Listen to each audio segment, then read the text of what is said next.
Hola, yo soy César Patiño, de la materia Pensamiento Sistémico del primer semestre de 2011. Entonces, yo les voy a hablar un poco del problema de la minería en Colombia y vamos a hacer un análisis de lo que pasa pues con este problema pues en Colombia y cómo ha evolucionado pues con el pasar del tiempo. Entonces, vamos a hablar de 5 temas fundamentales que tienen que ver con la minería en Colombia. Entonces,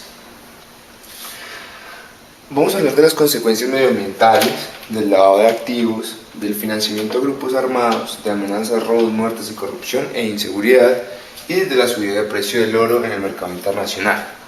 Entonces, primero que todo, vamos a hablar un poco de por qué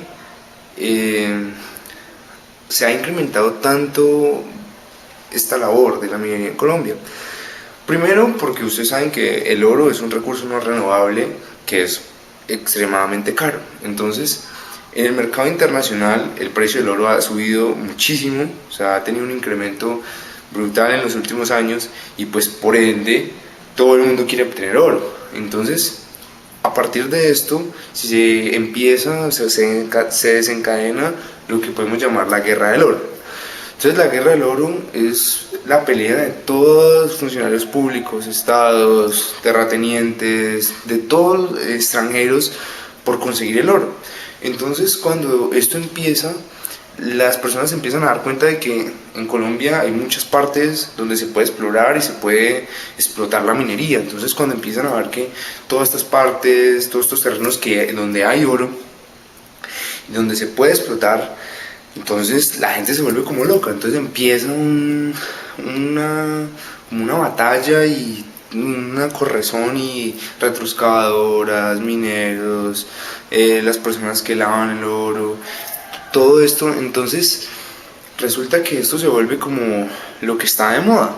Entonces aquí se desencadenan una serie de problemas gravísimos y podemos poner como primordial las consecuencias medioambientales. Cuando se explota una mina y se utilizan, dinamita y explosivos para volar montañas, todo esto, entonces estamos dañando las condiciones medioambientales, o sea, el ecosistema que se rige, pues que tiene que ya tiene un patrón y que lo estamos alterando, ¿sabes? Estamos alterando el sistema medioambiental. Entonces, primero que todo, pues las explosiones y volar toda esta parte de montañas y todo esto, y además el uso indebido de mercurio y todos estos químicos que se utilizan para, no sé, pues para que el oro salga. Entonces todo esto se derrama sobre los ríos, entonces hay una contaminación masiva, además de cuando vuela cae arena en los ríos, se dañan las montañas. Entonces todo eso y eso que no es una mina, son miles y millones de minas, algunas legales, algunas no. Entonces aquí se desencadena otro problema, que hay minas legales y minas ilegales. Las minas ilegales se usan para cualquier cosa, para financiar grupos armados, para financiar delincuencia común, lavado de activos. Entonces aquí yo lo coloco como dos temas fundamentales en lo que se llama la minería en Colombia, que es el lavado de activos y el financiamiento a grupos armados. Resulta que acontece de que en las partes donde hay oro en Colombia, hay minas de oro, son donde funcionan los grupos armados. Entonces, aparte de que tú tienes que pedir un permiso a las entidades encargadas de dar los permisos de mina, que es Ingeominas, entonces, aparte de eso, tienes que dar como una especie de vacuna a los grupos armados para que ellos tengan que trabajar tranquilo.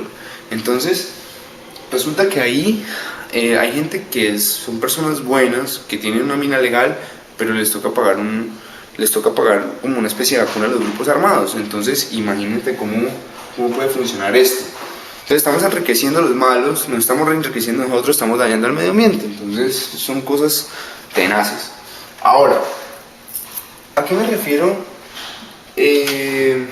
Aquí falta un tema que es la parte de el decaimiento de la calidad de vida.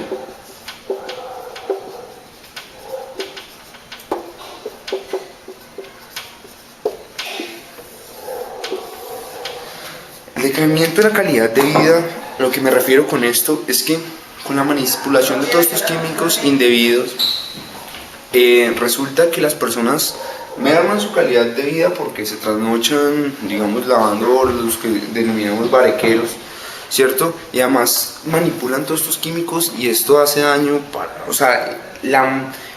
manipular los químicos no hace daño, sino una mala manipulación de estos químicos resulta que afectan las condiciones, la salud de las personas que hacen esto. Y no estamos hablando de 10, 20 personas por mina, estamos hablando de 500, 600 personas que se denominan barequeros, que manipulan todo este tipo de químicos. Entonces, la calidad de vida disminuye. Ahora, amenazas, robos, muertes, corrupción e inseguridad. La corrupción se da desde los altos cargos como son Minas y todo este tipo de entidades que otorgan permisos pues, para trabajar en minas. Entonces resulta que esta gente te da el permiso mientras tú le pagues algún porcentaje de lo que saques de la mina. Entonces comienza una corrupción tenaz a sobornar a los cabildos y a todas estas entidades indígenas que son las que rigen en estas partes donde hay la mayoría de oro. Estoy hablando del Cauca, de la parte al final de Farallones, que son veredas, que su funcionamiento estatal son los cabildos. Entonces, ahora, las amenazas ¿a qué son debidas? A que la gente que no está de acuerdo con la explotación de las minas denuncia, pero resulta que la amenaza, pagan por saber quién fue el que denunció, ¿cierto? Y no sé qué pasa, lo matan, no sé, lo secuestran, cualquier cosa para que él no abra la boca. Ahora, los robos. Resulta que una persona está trabajando en una mina y obviamente la delincuencia común pues sabe de esto, y entonces van, roban y no hay muertes, hay de todo. Entonces robos y muertes, y también una alta inseguridad pues para los habitantes que no están involucrados en la minería y que son aledaños a donde está explotando la mina. Entonces son una serie de problemas tenaces que no solamente tienen que ver con el medio ambiente, sino que tienen que ver con la calidad de vida de las personas. Además de que el gobierno cada vez es más corrupto, ¿cierto? Y permite estas cosas siempre y cuando le paguen a ellos también. Entonces es todos estos problemas que desencadenan la minería en Colombia, además de los problemas medioambientales. Entonces les recuerdo, yo soy César Patiño, Universidad ICESI, primer semestre de 2011, Pensamiento Sistémico. Muchas gracias.